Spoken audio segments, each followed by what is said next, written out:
دوستو، اللہ کے بندے اللہ رب العزت سے کس طرح معافی لے لیتے ہیں۔ ایک پردہ اگر ان کے درمیان آ جاتا ہے تو وہ رو رو کر اللہ رب العزت کے حضور معافی، سجدے، گریہ وزاری، باطن، قلب و باطن کے ساتھ، دل کے ساتھ، اخلاص کے ساتھ، محبت کے ساتھ اللہ رب العزت سے معافی مانگتے ہیں۔ اور کچھ ایسے ہوتے ہیں کہ جن کے دل سخت ہو جاتے ہیں، لیکن اللہ رب العزت ان کو بھی راہ عطا فرماتا ہے۔ اسی طرح ایک واقعہ آتا ہے، حضرت فضیل بن عیاض، یہ بہت بڑے ڈاکو تھے اور جو راستے سے قافلے گزرتے تھے ان کو یہ لوٹ لیا کرتے تھے، اور اسی طرح ان کی گزر بسر ہو رہی تھی۔ وقت گزرتا گیا، ایک قافلہ آ رہا تھا تو اس نے وہاں پڑاؤ کیا، تو قافلے والوں نے میں سے ایک شخص نے کہا کہ لوگوں یہاں پڑاؤ نہ کرو، یہاں قافلے جو بھی یہاں قافلہ پڑاؤ کرتا ہے یہ فضیل بن عیاض کے راستوں میں سے ایک راستہ ہے۔ فضیل بن عیاض یہاں بیٹھنے والوں کو، یہاں سے گزرنے والوں کو رات کا یہ وقت ہے وہ لوٹ لیا کرتا ہے۔ اب اسی قافلے میں فضیل بن عیاض بھی بیٹھا تھا، اور دیکھنا یہ چاہتا تھا کہ ان کے پاس کتنا مال و اسباب ہے، پھر دوستوں کو اور اپنے ساتھیوں کو لا کر پھر یہاں حملہ کیا جائے اور ان سے مال و اسباب لوٹ لیا جائے۔ وہ اس نیت سے وہاں اسی قافلے میں بیٹھا ہے۔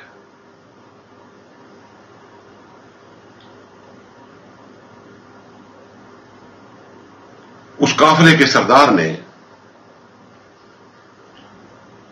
ایک شخص کو قرآن پاک کی تلاوت پہ لگایا ہوا ہے کہ اگر یہ لوگ سب سو بھی جائیں تو تلاوت کرتا رہے، تاکہ اللہ رب العزت اس تلاوت کی وجہ سے لوگوں کی حفاظت فرما دے اور ہم لٹنے سے اور قتل و غارت سے بچ جائیں۔ تو یہ اس قافلے کے سردار کی، جو اکثر و بیشتر اس جگہ سے گزرتا تھا، وہ ایک شخص کو، حافظ کو ساتھ رکھتا تھا، اور وہ شخص ساری رات قرآن پاک پڑھتا۔ آج بھی وہ پڑھ رہا تھا، فضیل بھی بیٹھا سن رہا تھا قرآن پاک کی تلاوت، اور جب یہ لفظ آئے الم یعن للذین تخشع قلوبہم لذکر اللہ، کہ اے لوگوں کیا بھی وہ وقت نہیں آیا ہے کہ تمہارے دل اللہ کی یاد کے لیے شکستہ ہو جائیں، تڑپ اٹھیں، کیا بھی وہ وقت نہیں آیا؟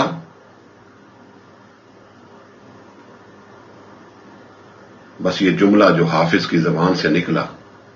یہ سیدھا کانوں کے ذریعے سے ہوتا ہوا فضیل بن عیاض کے دل کے اندر اتر گیا، اور اس کے دل کی اتھاہ گہرائیوں سے آواز اٹھی کہ باری تعالیٰ وہ وقت آ گیا ہے۔ اس کی زور سے چیخ نکلی اور اس نے کہا باری تعالیٰ وہ وقت آ گیا ہے کہ تیری یاد میں دل شکستہ ہو جائیں، توبہ کر لیں، معافی مانگ لیں، اور باری تعالیٰ میں تجھ سے معافی مانگتا ہوں۔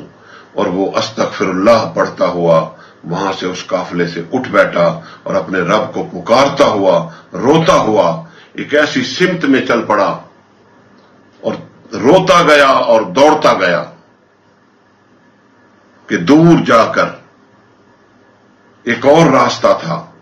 اس راستے پر بھی ایک قافلہ پڑاؤ کرنے والا تھا، اس قافلے میں چھپ بیٹھا۔ اس قافلے والوں میں سے بھی ایک شخص نے کہا، سردار نے کہا کہ لوگوں یہاں پڑاؤ نہ کرو، یہ فضیل بن عیاض کے راستوں میں سے ایک راستہ ہے، اور وہ یہاں سے گزرنے والوں کو لوٹ لیا کرتا ہے، یہاں پڑاؤ مت کرو،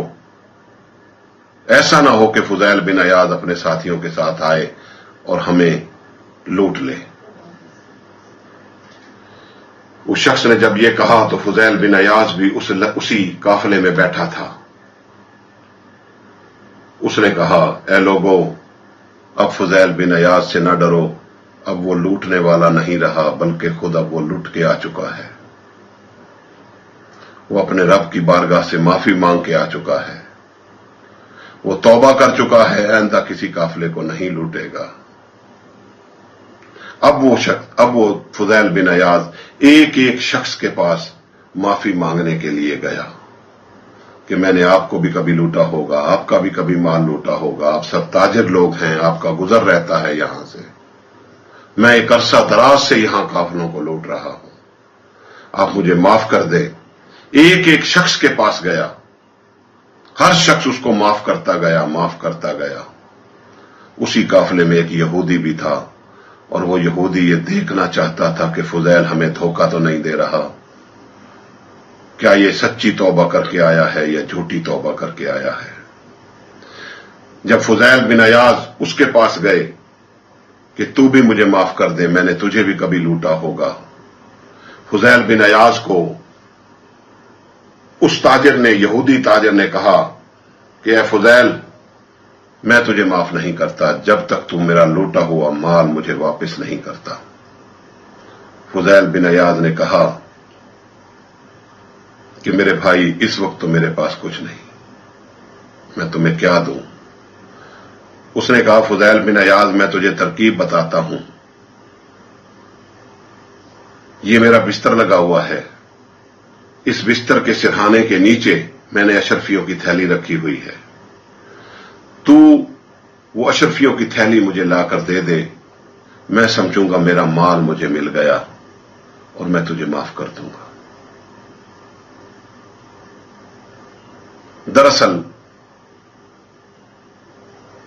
وہ یہودی دیکھنا یہ چاہتا تھا کہ یہ سچی توبہ کر کے آیا ہے یا جھوٹی، ہمیں دھوکہ تو نہیں دے رہا۔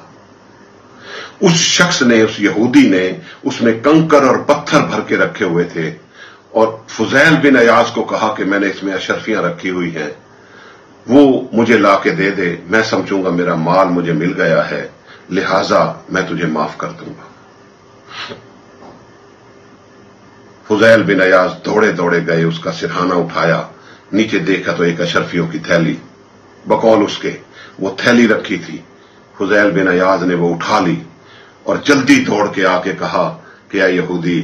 یہ تو بھی مجھے معاف کر دے اور یہ اپنا مال واپس لے لے اور مجھے معافی دے دے۔ اس یہودی نے وہ تھیلی لی، اور جب اس نے اسے کھولا اور اسے پلٹا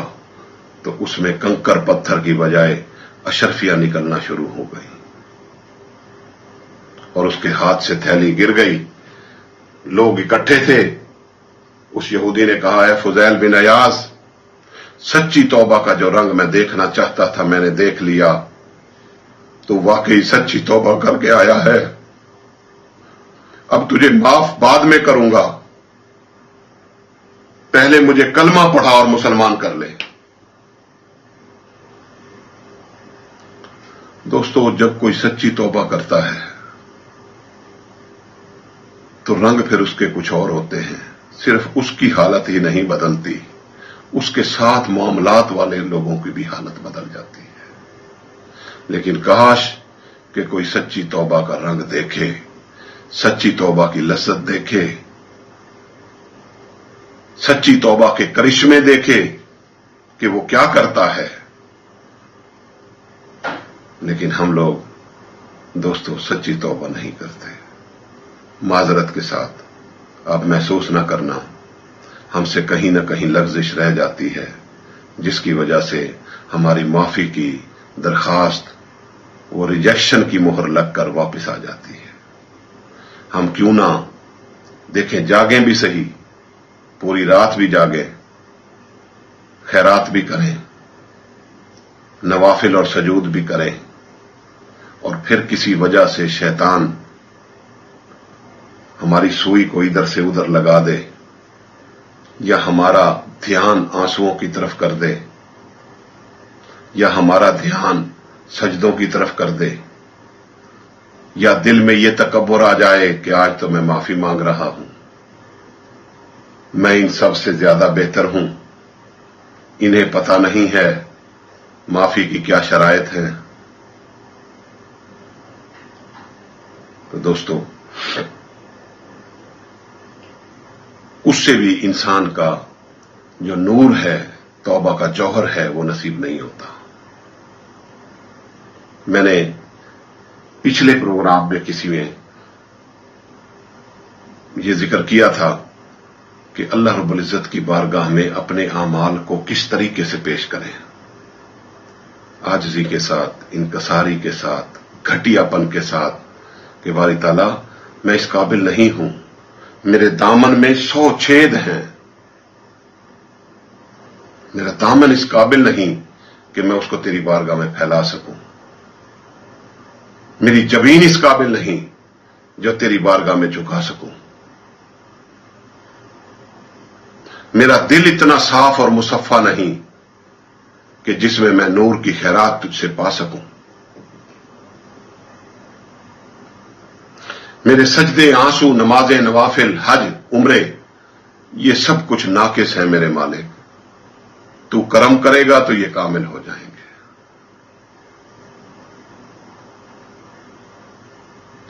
یہ عاجزی کا طریقہ اپنائیں اپنے رب کے حضور، پھر دیکھیں کہ وہ رب رحمت کی، کرم کی برسات کرتا ہے یا نہیں کرتا۔ اللہ رب العزت ہمارے حال پہ لطف و کرم فرمائے اور ہمیں دین کی صحیح فہم و فراست عطا فرمائے۔